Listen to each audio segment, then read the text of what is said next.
안녕하세요. 반갑습니다. 저는 권영호입니다. 여기 네이버 지식인에 올라온 질문입니다. 이 질문에 대해서 여러분께 좀 소개를 해야 할 것 같습니다. 이런 자동차들이 상당히 많습니다. 아마 여러분의 자동차 중에서도 지금 이런 현상이 나타나고 있는데 잘 모르고 있지는 않을까, 그런 생각을 했습니다. 요즘에는 이런 내용이 좀 잠잠해졌거든요. 그런데 사실은 알고 보면 이런 현상이 있지만 여러분들 스스로 느끼지 못하는, 그래서 모르고 지나는 건 아닌가, 그런 생각이 들어서 언젠가는 날짜를 잡아서 방송을 할 예정으로 지금 가지고 있는 주제입니다. 자동차 주행 중 엑셀레이터를 밟고 있으면 거리는 그런데요, 이게 사실은 합니다. 이게 이렇게 여러 번 나옵니다. 엑셀 페달을 전혀 안 밟았을 때는 안 나타나는데 살그머니 밟았을 때 뭔가 발바닥에서 올라오는 그런 하는 그런 현상을 말하는 것입니다. 이것을 인터넷을 통해서 검색해 보시면 아시겠는데요. 자, 여기서 질문을 먼저 읽겠습니다. 어떤 내용인가? 주행 중에 엑셀레이터를 밟고 있으면 그랬는데요. 이게 많이 밟을 때가 아니라 조금이란 뜻입니다. 사실은 밟고 있으면 어느 속도에서 발끝에서 웅거리는 부과가 걸리는 이렇게 돼 있는데요. 이게 어디 지방 사투리인가 봐요. 정상이 나면서 그랬는데요. 정상입니다. 이것도 사투리라서 조금 이해하기가 좀 어려울 것 같은데, 부과 이것도 사투리고 좀 질문할 때는 표준어를 좀 썼으면 좋겠어요. 못 알아들었겠어요. 왼발 발판에까지 웅거림이 느껴지고 신경이 쓰입니다. 그랬어요. 이 문제를 가지고 아마 상담을 했던 것 같아요. 현대직영점에서 차량 정차 시 떨림 현상으로 점검 받으러 가서 이 문제를 이야기하니 시운전을 했는데 120까지 밟아왔다. 이건 의미가 없어요. 공전 중이나 1000rpm 미만, 조금 늦게 나타나는 경우에 1200rpm 정도에서 나타나거든요. 그래서 120이 아니라 220km를 밟아도 의미가 없는 시운전을 한 겁니다. 그리고 기어 변속도 잘 되고 이상 없다고 하는데 저는 이런 증상을 얼마 전부터 느꼈습니다. 평소에는 그냥 스무스하게 나가던 차가 얼마 전부터 붕 거리는 진동과 떨림이 발끝에서 느낌이 올라옵니다. 그랬습니다. 일반 현대 블루 핸즈를 가니 점화 코일과 플러그 쪽, 또 미션 오일이랑 미션을 확인해 보라고 하는데 거기 갔으면 본인들이 확인하면 되지, 확인해 봐라 명령할 정도는 아닌 것 같아요. 여간 신경이 쓰이지 않네요. 다음 주 화요일 보증으로, 아직 AS기간인가 봐요, 현대 직영점 예약을 해 두었는데 좀 알고 가야지 뭔가 요구도 하고 또 수리 요청을 할 것 같습니다. 그랬어요. 보증 마지막이라 이상 없이 수리가 되면 좋겠습니다. 그랬는데요. 결론부터 말씀드릴까요? X입니다. 정비 안 됩니다. 가셔서 요구할 거 하나도 없고요. 정차 중에 나타나거나 살그머니 엑셀 페달을 밟았을 때 나타나는 현상을 가지고 120km까지 속도를 내봤다는, 여기서부터 잘못됐다는 것을 알고 가셔야 됩니다. 그러므로 그분들한테 가서 뭔가를 요구한다, 이거는 아닙니다. 뭔가 좀 할 만한 게 있다면 해 주십시오 라고만 하시고요. 이 증상에 대해서는 정비가 안 된다 라고 생각하십시오. 자동차 이름도 없고 현재 주행거리도 없고요.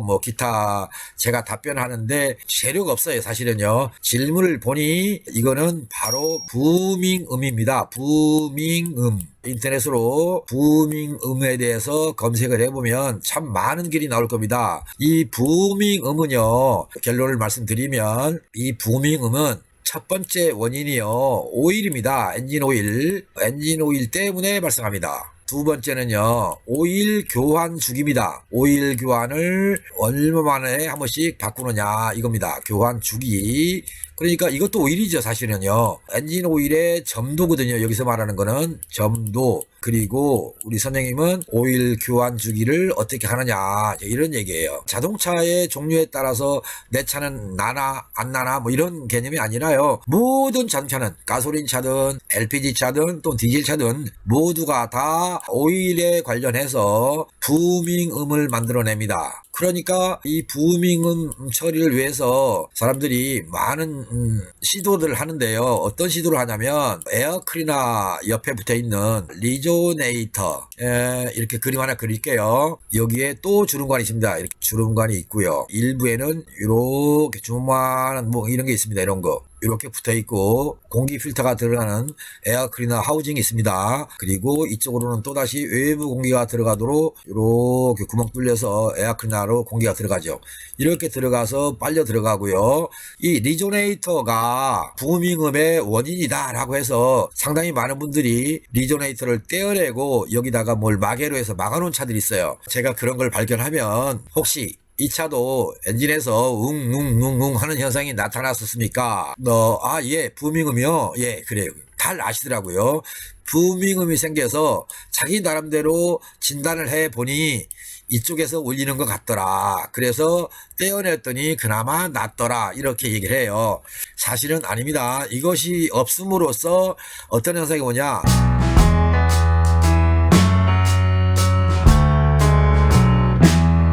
가속 지연 현상이 옵니다. 오일 점도가 뭐냐 이 말이야. 점도가 끈끈한 정도 이렇게 보시면 됩니다. 오늘 들은 얘기입니다. 어떤 오일 딜러가 새로 누가 왔는데 저한테 해주는 말이 있더군요. CW에 40을 사용하는 사람이 많다. 또 OW에 40을 사용하는 사람이 많다. 그렇게 얘기를 했어요. 그래서 이거를 정비사가 요구를 했느냐 내가 물어봤어요. 요구했느냐 그랬더니 요구도 하고 이 딜러도 권유도 했답니다. 이분들 정비사 맞냐 그랬어요.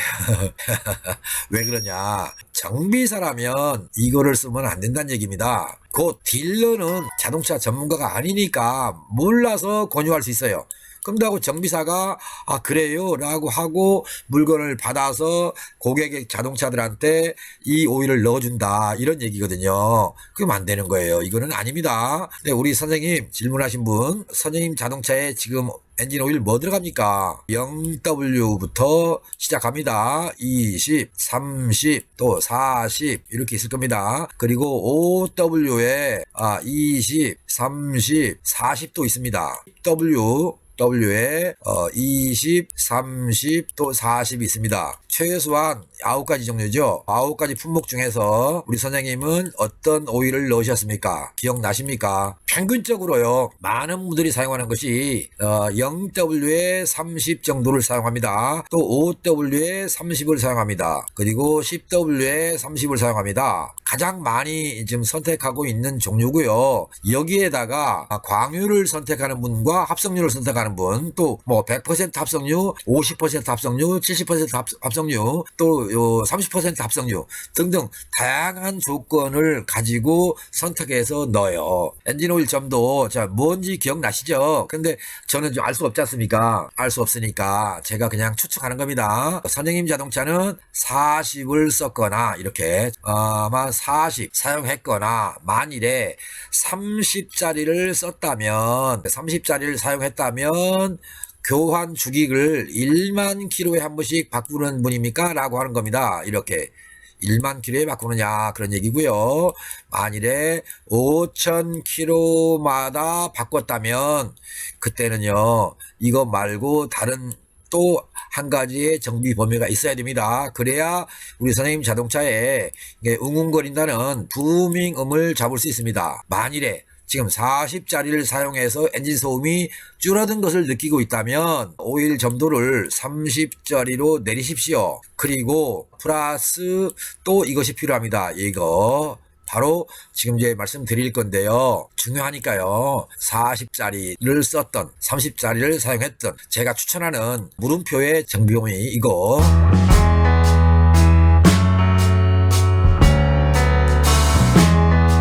요것이 뭐냐면요, 엔진 온도입니다. 이게 뭘까? 온도. 이 온도 정비를 해야 됩니다. 그래야 이 자동차가 정비가 됩니다. 엔진 온도 정비를 하려면 스캐너를 통해서 공연비가 맞는가 확인하셔야 됩니다. 공연비입니다. 공연비. 공기와 연료의 비율입니다. 공연비가 맞는지 본다. AFS 값, 공기량 센서 값하고 플러스 인젝터 분사량입니다. 인젝터 분사량. 자, 플러스 여기에 산소 센서, 센서 피드백입니다. 피드백.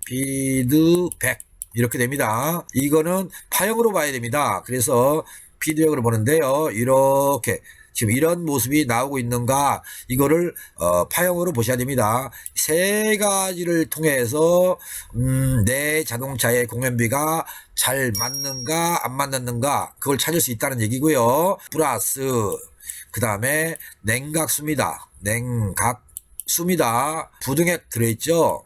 그 냉각수의 비중이 얼마가 되느냐 이겁니다. 비중. 그러니까 보통 제가 진단해 보면요, 냉각수의 비중은요 마이너스 30도씨부터 마이너스 50도씨까지, 50도 C입니다. 마이너스 30도부터 마이너스 50도 범위를 가지고 있는 상태로 자동차가 운행을 해요. 자, 이렇게 됐을 때 자동차는 부밍음을 만들어냅니다. 또 하나는 우리 선생님 자동차는 아까 여기 부밍음입니다. 부밍음을 만들어내고요.